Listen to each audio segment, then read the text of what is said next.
It's not easy to tell my story, but I share it because it's for God's glory now. I was raised in a Christian home and I was homeschooled. I was just a farm girl from Woodstock, Illinois. And on the outside, it appeared to be a relatively functioning family, but behind the scenes, there was a lot of things going on that I didn't understand. I was learning that, God is love and Jesus loves me and He has angels watching over me. And some of the things that I experienced were abuse of many different facets. I started doing drugs a little before the age of 16, but also I was raped when I was 16, when I was 17, and when I was 18. I tried to commit suicide when I was in high school. God spared me from that. And so in my college years, I continued to, I tell people I majored in recreational drugs and partying, and I began to just kind of float around from people's houses, couch to couch, living out of my car at times. I had a fatal overdose on heroin when I was in a shelter in Rockford, and they literally found me dead in the bathroom stall.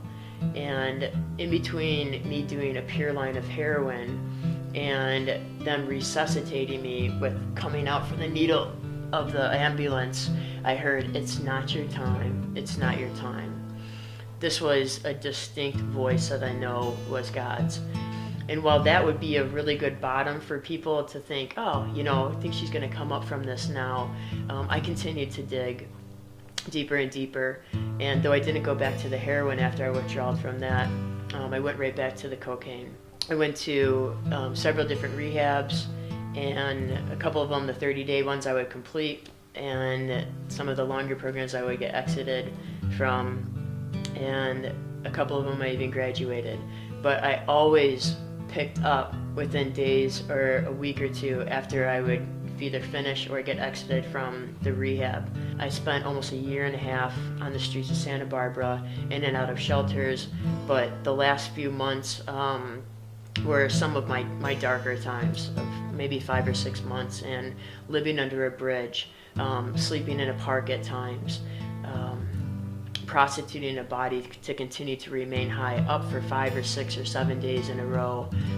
There wasn't like a specific point where it's just all of a sudden God started speaking to me, and that's when I responded to His call. I mean, there was a pattern of this. God is always speaking, and yes, sometimes it is very loud, and sometimes it is a whisper, but His voice is so distinct.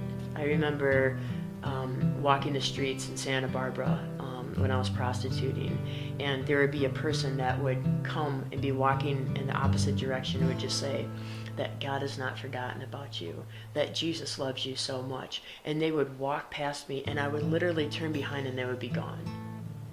And I knew that those were God's messengers. I knew that they were angels, and it wasn't because I was high on drugs and was delusional. Those were audible ways that God was speaking me through people.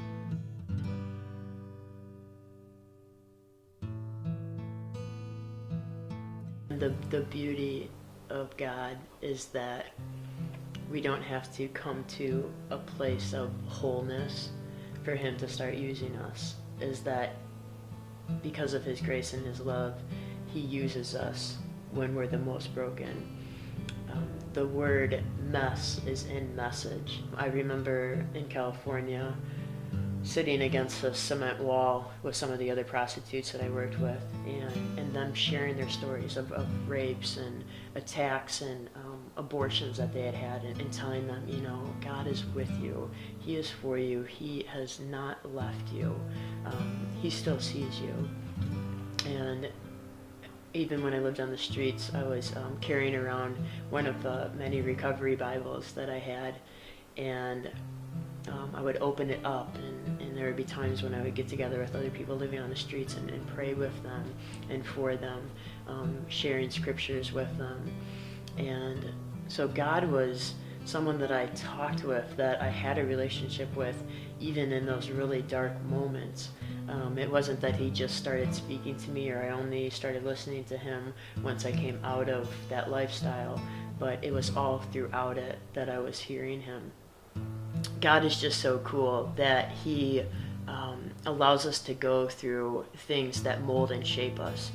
I have a total romance with rocks, and He has birthed in me a ministry called Cling to the Rock with a capital R, and it's based off of the verse Psalm 18:1-2, which talks about God being our strength, our stronghold, our refuge, our deliverer.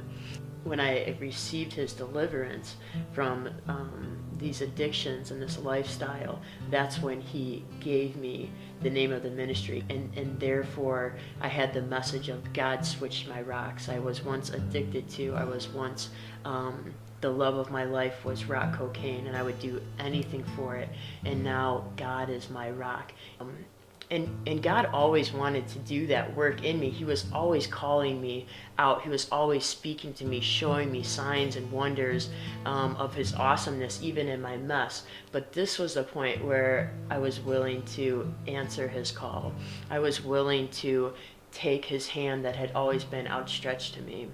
I tell people that my story is unique to myself, and just because I went through some really horrific things and was addicted to drugs for 15 years, that doesn't mean that my story is any more radical than what your story is. That your story is unique to you, that you've made choices and other people have made choices that has shaped and molded your story, but that it still has the impact to give hope to other people.